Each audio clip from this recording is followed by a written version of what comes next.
सुबह से हम प्रयास कर रहे हैं सर कि हमें बोलने का मौका दिया। यहाँ छोटी पार्टियों के लिए थोड़ी समस्या है और 2.5 घंटे इंतजार का मौका मिल रहा है। मैं भाजपा के साथियों को याद दिलाना चाहता हूँ, एक समय था कि आप पे भी 2 मेंबर ऑफ पार्लियामेंट थे। आज आपकी सरकार है, आपको तीसरी चौथी बार मौका मिला है। अगर हम लोग भी ज्ञान की कमी थोड़ी है किसी में। ऐसा तो रानी के पेट से ही राजा पैदा होता है या कोई माँ के पेट सीख के आता है। हम तो संघर्ष करके आए 15-15 साल। तो जब हमें मौका नहीं मिलेगा, अपनी बात नहीं रख पाएंगे तो हमारी बात कैसे पहुंचेगी। एडवोकेट चंद्रशेखर इस बात पर लोकसभा में भड़क गए कि छोटी पार्टियों को बोलने का बहुत देर से मौका मिलता है, कई घंटों इंतजार करना पड़ता है, तब जाकर वो अपनी बात रख पाते हैं। इसी में एडवोकेट चंद्रशेखर ने बीजेपी को सुना दिया कि अपना टाइम भी याद रखो जब 2 सांसद हुआ करते थे। सुबह से हम प्रयास कर रहे हैं सर कि हमें बोलने का मौका दिया। यहाँ छोटी पार्टियों के लिए थोड़ी समस्या है और 2.5 घंटे इंतजार का मौका मिल रहा है।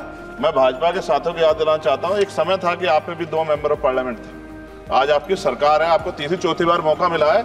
अगर हम लोग भी ज्ञान की कमी थोड़ी है किसी में। ऐसा तो रानी के पेट से ही राजा पैदा होता है या कोई माँ के पेट सीख के आता है। हम तो संघर्ष करके आए 15-15 साल। तो जब हमें मौका नहीं मिलेगा, अपनी बात नहीं रख पाएंगे तो हमारी बात कैसे पहुंचेगी।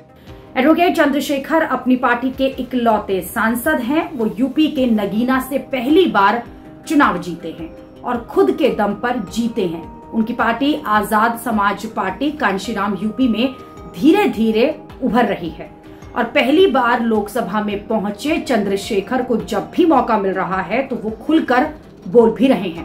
इसके प्रधानमंत्री जो कह के आए थे पंजाब में, कह के आए थे पंजाब में कि जब आदमपुर एयरपोर्ट का नाम जो है सतगुरु रविदास जी महाराज के नाम पे करने के लिए कह के आए थे प्राइम मिनिस्टर।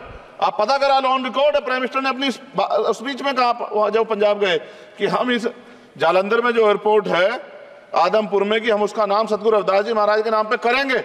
लेकिन सर दावे और वादे हैं, कब तक ये खोखले वादे होते रहेंगे। देश के प्रधानमंत्री की बात का कोई सम्मान होना चाहिए। क्या सरकार, ये मंत्री जी नहीं सुनना चाहते या फिर उन्होंने झूठा वादा कर लिया, इन पे भी ध्यान देना चाहिए। लेकिन साथ साथ मेरी मांग भी है, मैं पुनः इस बात को दोहराऊंगा सर, कि गरीब लोग, मैं गांव में जाता हूं, मीटिंगों में जाता हूं, पूछता हूं महिलाओं से कभी हवाई जहाज सफर किया।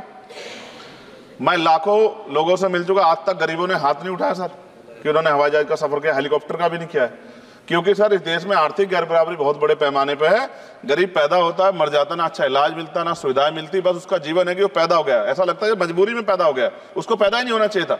इस देश में कमजोर वर्गों के लोगों का भी सम्मान होना चाहिए, उनको अवसर मिलना चाहिए।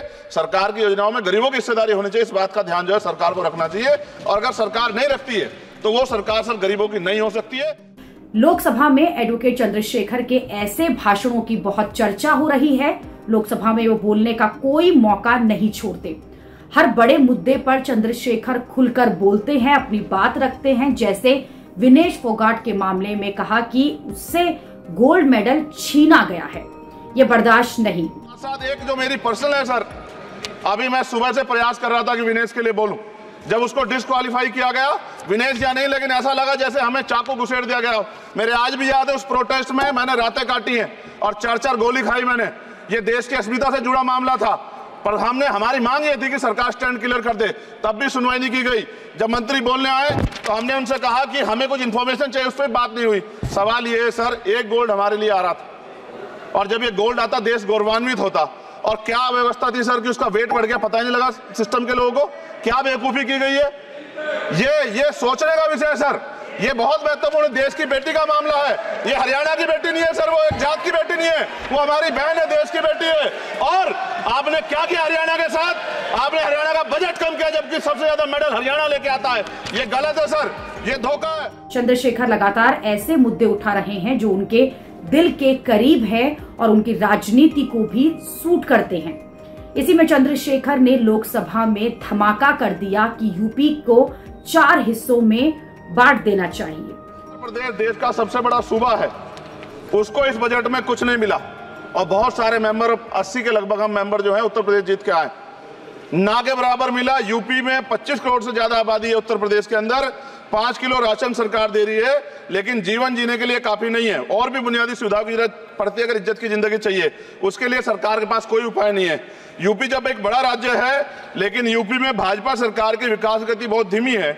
हमारी सरकार से, केंद्र की सरकार से मांग है, हमें यूपी की सरकार की चिंता नहीं है, लेकिन यूपी की जनता की चिंता है। मैं मांग करता हूं कि यूपी को 4 भागों में विभाजित किया जाए। डॉक्टर बाबा साहब अम्बेडकर ने कहा था 1995 में, उनकी बुक है थॉट्स ऑफ लिंग्विस्टिक स्टेट, किताब में कहा था राज्य जितना छोटा होगा राज्य की प्रगति उतनी होगी, जनता को रोजगार मिलेगा और जनता का जीवन संपन्न होगा। यूपी को 4 हिस्सों में बांटने की एक समय पर मायावती जो है वो भी मांग कर चुकी थी, और अब जब यूपी में मायावती की राजनीति पर एडवोकेट चंद्रशेखर एक बड़े चैलेंज बनकर आए तो वो भी मायावती के सारे मुद्दों को अपना मुद्दा बना रहे हैं।